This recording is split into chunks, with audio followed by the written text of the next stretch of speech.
आला हजरत के उर्स रजबी में हुए बवाल मामले में गिरफ्तार मौलाना दानिश जेल से रिहा हो गए हैं। रिहाई मिलते ही वे सीधे दरगाह आला हजरत पहुंचे, वहां हाजिरी लगाई। दरगाह प्रमुख मौलाना सुभान रजा खां, सुबहानी मियाँ और सज्जादा नशीन मुफ्ती अहसन मियाँ से मुलाकात की।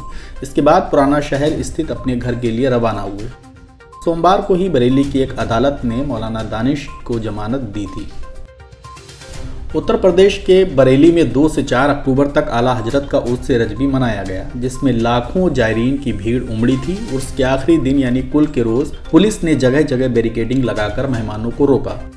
इसी को लेकर शाहमदगंज चौराहे पर बवाल हो गया था। उर्स में न जाने देने से नाराज जायरीन प्रदर्शन करने लगे। इस पर पुलिस ने लाठीचार्ज कर दिया। पुलिस और जायरीन की इस झड़प में पत्थर भी चले थे। इस घटनाक्रम में पुलिस ने मौलाना दानिश को गिरफ्तार कर लिया था और 7 नामजद समेत 400 से 500 अज्ञात के खिलाफ केस दर्ज किया था। मौलाना दानिश के साथ शोएब, वसीम, जुबैर, नन्हे और फाजिल नामजद किए गए, जिनके खिलाफ आईपीसी की धारा 147, 332, 353, 336, 504 और 506 के अंतर्गत कार्रवाई की गई। इसके साथ ही उन पर सार्वजनिक संपत्ति नुकसान निवारण अधिनियम की धारा भी लगाई गई थी।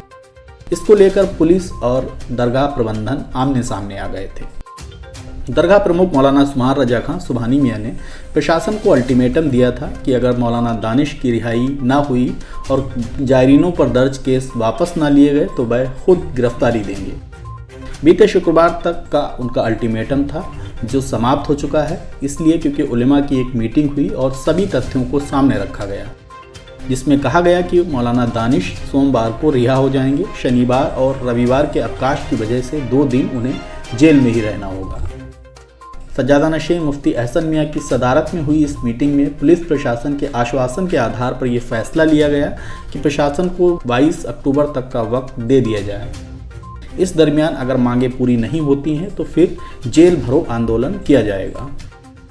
दरगाह की मांग है कि जायरीन पर दर्ज सभी मामले वापस लिए जाएं और पूरे मामले की उच्च स्तरीय जांच कराई जाए, इसलिए क्योंकि ये विवाद पैदा करके उर्स को बदनाम करने की कोशिश की गई है, ऐसा दरगाह का आरोप है। इसमें जो भी पुलिसकर्मी शामिल हैं उनके खिलाफ कार्रवाई की जाए।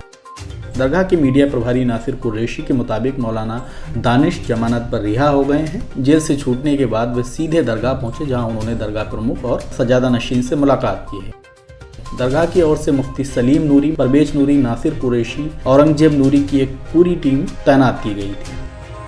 अदालत में मौलाना दानिश की पैरवी के लिए वकील मोहम्मद काशिफ, कौसर खान, ध्यानचंद ध्यानी, आमिर खान, मोहम्मद साजिद खान, मोहम्मद तसव्वुर की टीम ने उनका पक्ष रखा।